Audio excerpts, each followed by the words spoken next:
This is the first Latter-day Trumpet presentation that is an exciting new video about the Book of Mormon. There are many church scholars that believe that the Lehi Colony landed in South America. This series of videos reflect those ideas and theories and should not be considered as official church doctrine. Revelation on Lehi's Landing in Chile by L. Norman Shurtleff. Truth is the fundamental foundation that we need to start with in our study of the Book of Mormon. In these forthcoming Latter-day Trumpet videos, there are so many theories and suppositions out there that it is nice to start on a firm foundation for all of us. There have been many scholars and teachers that have postulated their positions regarding the geography of the Book of Mormon. Those theories take us to Central America, the Yucatan, the Baja Peninsula, Florida, even to Northeast America and the Great Lakes area of the U.S. In the end, there seems to be much confusion amongst the scholars of the church in our day regarding the geography of the Book of Mormon. The reality for most people is that the common consensus of opinion is that Lehi and his family traveled in the desert around the Arabian Peninsula to Oman and the land of Bountiful. They built a ship and traveled to the New World and their promised land. The Book of Mormon documents this 8-year travail in the wilderness and deserts of Arabia very well, and we are generally together, geographically speaking, until they embark on their oceanic journey. Here is where the problem really arises. Where did Lehi's party land in the New World? If we can substantiate this great question, then it solves for the students of the Book of Mormon most of the problems with regard to the geography of this sacred scripture. Why is this important? Some may ask, why do we even care about the geography? Shouldn't the doctrine be the most important thing? Who cares about where it happened? Isn't the Book of Mormon a volume of scripture?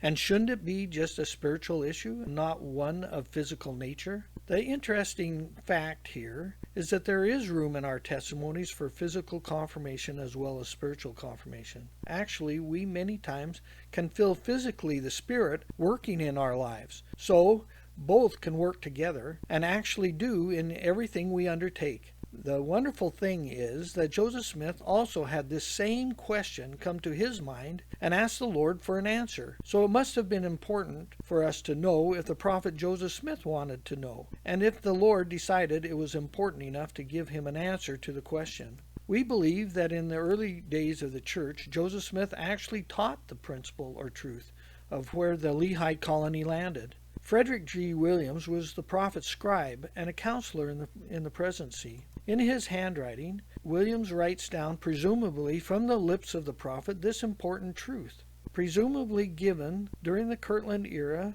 during the School of the Prophets from April to August 1832. The truth and information was most assuredly given to the prophet himself through revelation and written down by his faithful scribe. It must have been an important truth where Lehi's colony landed to have been preserved down to the present day in church archives. Following page is a scan of the actual preserved document from the church archives that brings to light the answer to prayerful questions through divine revelation to the prophet Joseph Smith. This source document becomes the cornerstone for truth that establishes the geography of the Book of Mormon. It is used by permission of the Church of Jesus Christ of Latter-day Saints for this video. It will provide the framework for the rest of the discussion in these videos because it gives us a solid foundation. This starting point establishes where to begin our quest for truth. On the source document, there are Hebrew words and then the English translation.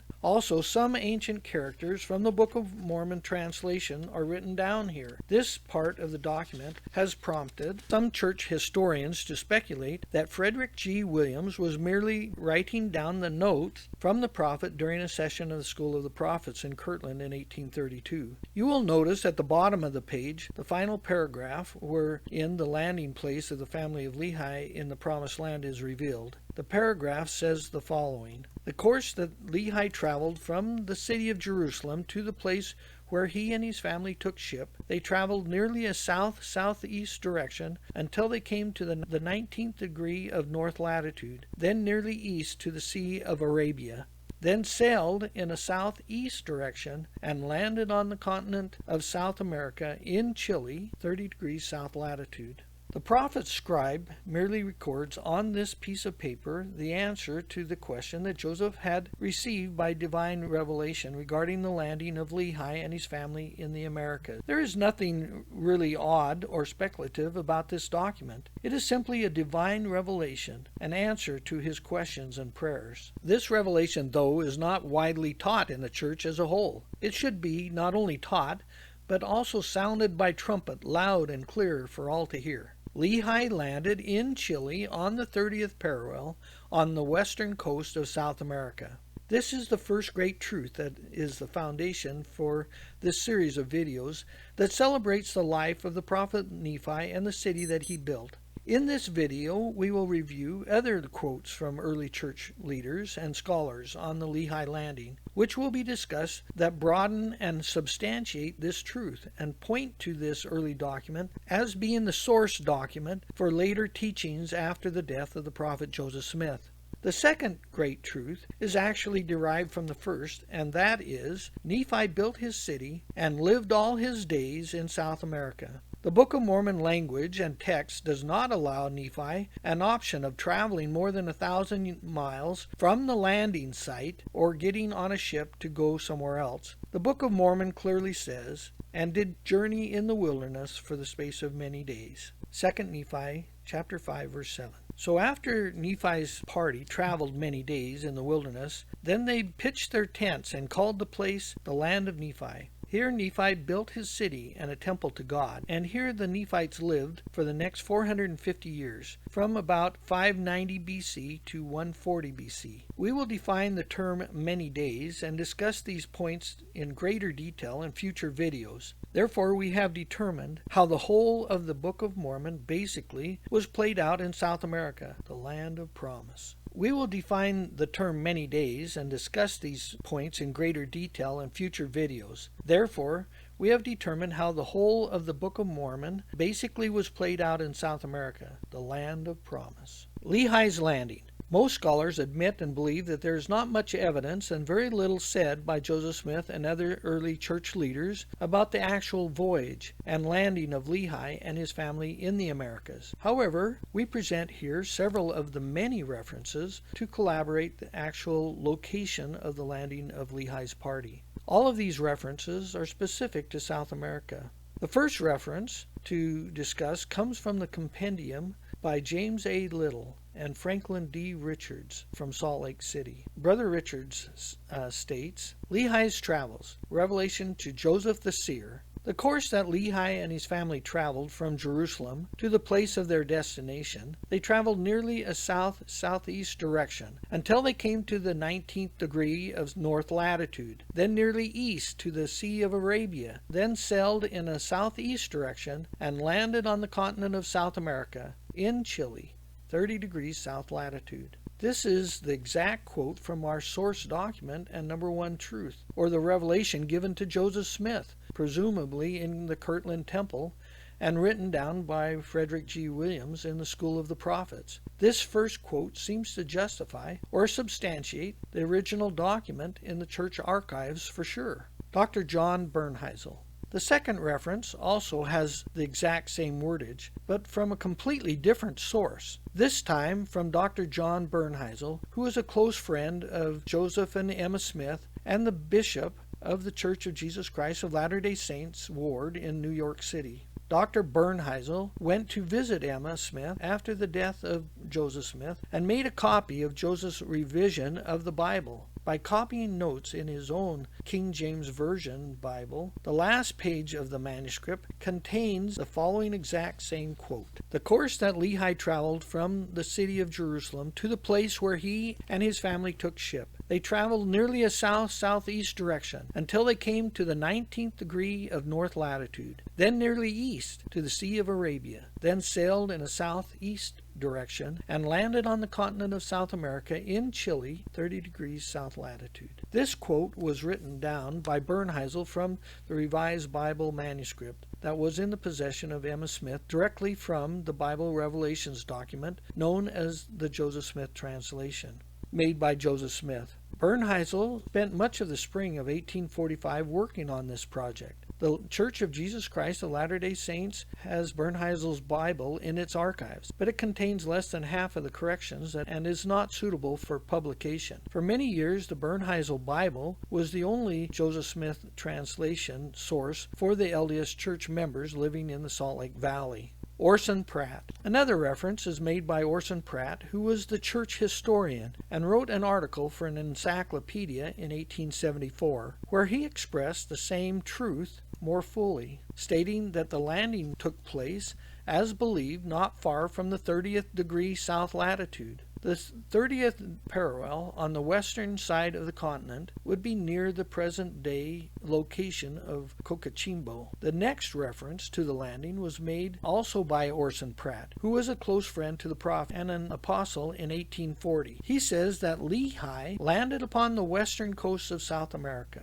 In the book, Masterful Discourses of the Writings of Orson Pratt by N.B. Ludwell, Elder Pratt makes more than 5 references to the location of the Lehi landing in South America in his discourses in Chapter 6. At the funeral services of this great man, President Wilford Woodruff said in 1881, "Brother Pratt has lived longer in the church, traveled more miles, preached more sermons than any man in it. He had baptized thousands, and fulfilled the revelation given to him through the prophet Joseph Smith, November 4th, 1830. His garments were clean from the blood of this generation. He had studied and written more upon the gospel and upon science than any other man in the church." Close quote. Also, there have been other non-specific references in the Times and Seasons written while Joseph Smith was alive and while he was the editor of the Times and Seasons, stating that Lehi went down by the Red Sea to the great Southern Ocean and crossed over to this land and landed a little south of the Isthmus of Darien and improved the country. These landing references that we know about clearly are all in South America and have been well documented,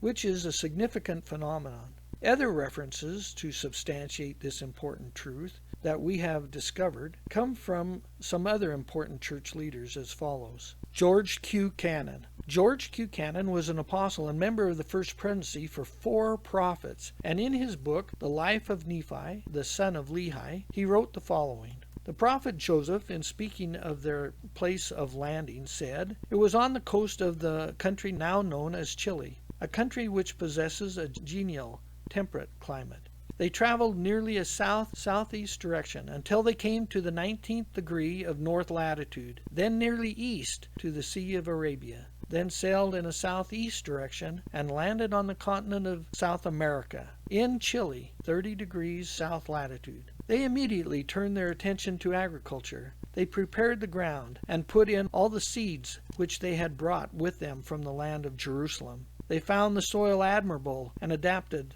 for agriculture. Their seeds grew finely and yielded good crops, and they were blessed with abundance." Frederick G. Williams. Frederick G. Williams, who presumably wrote down our source document while taking notes in the School of the Prophets in Kirtland as they proceeded from the mouth of the prophet, was Joseph Smith's scribe and close friend. He is said to also have had a vision of the Lehi landing place in the Kirtland Temple. His son had this to say about his father and what happened. Frederick Granger Williams' grand and great-grandchildren have spent well over an accumulated 100 years in missionary work among the descendants of Father Lehi in Latin America. Perhaps it was prophetic that the angel showed our progenitor, Dr. Frederick Granger Williams, the vision in which he saw Lehi's landing place in South America.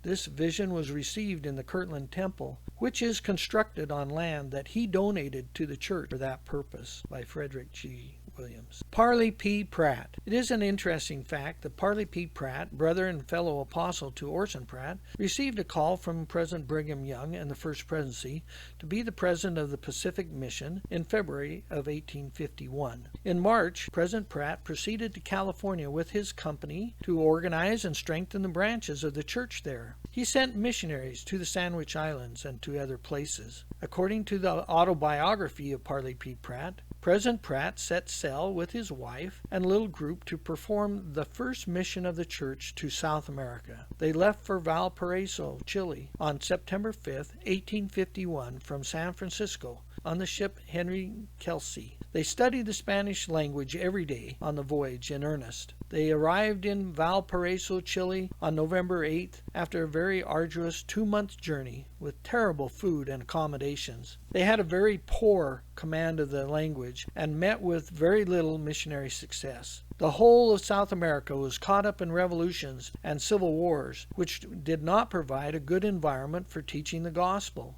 President Pratt and his companions stayed in the area until their money ran out. Then they boarded a ship bound for San Francisco, March 2nd, 1852, to return to Salt Lake City. This learning experience taught the leaders that to preach the gospel to these countries, the church would need to be better prepared with the language, the Book of Mormon translated into Spanish, and an organized mission with the financial resources to accomplish the mission of the church.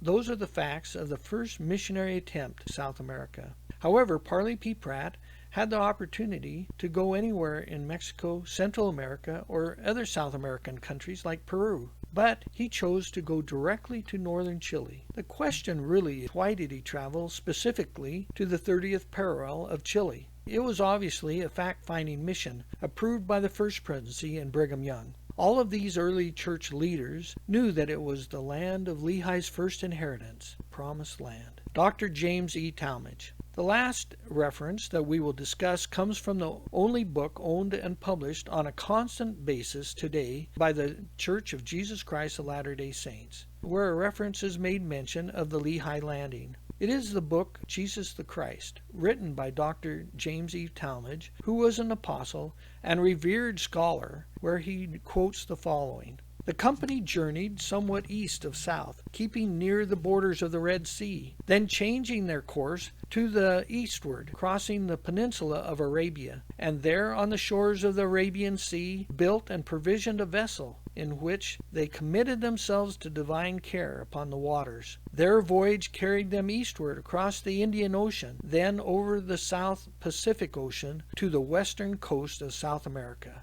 whereon they landed in 590 BC. The people established themselves on what to them was the land of promise. Many children were born, and in the course of a few generations, a numerous posterity held possession of the land. They spread northward, occupying the northern part of South America. Then, crossing the isthmus, they extended their domain over the southern, central, and eastern portions of what is now the United States of America. Jesus the Christ, page 55 and 56, by James E. Talmage. Focusing in on the continent of South America helps to define the Book of Mormon geography. Knowing where the family of Lehi landed in the Americas is crucial to the geography of the Book of Mormon, and knowing that they landed in Chile will help establish a foundation for future points of video discussion. So the Church of Jesus Christ of Latter-day Saints actually publishes today the fact that the landing was on the western coast of South America every day. Every missionary that goes out on a mission today uses the approved set of missionary reference library, which includes the book Jesus the Christ by Talmage. Thanks to our prophet Joseph Smith, he asked the Lord this important question, and through revelation he received this important truth, that the Lehi Colony landed on the western coast of Chile in 590 BC. Joseph Smith was the great master asker, and because of his standing with the Lord, he received the answers to his prayers and questions as part of the great restoration in these the latter days. There is a reason why the church has kept in its archives a plain piece of notepaper for nearly 190 years. It is time we as a church embraced this important truth and shouted it from the rooftops. To announce this important truth to the world, as with the voice of a trumpet, is what I'm sure the Lord would want us to do, because He is the author of this and all truth. This series of videos that follows in the Latter-day Trumpet channel of videos will explore the implications of these and other great important truths, and will build our testimonies regarding the Book of Mormon, because it is true. It is the most correct book ever written.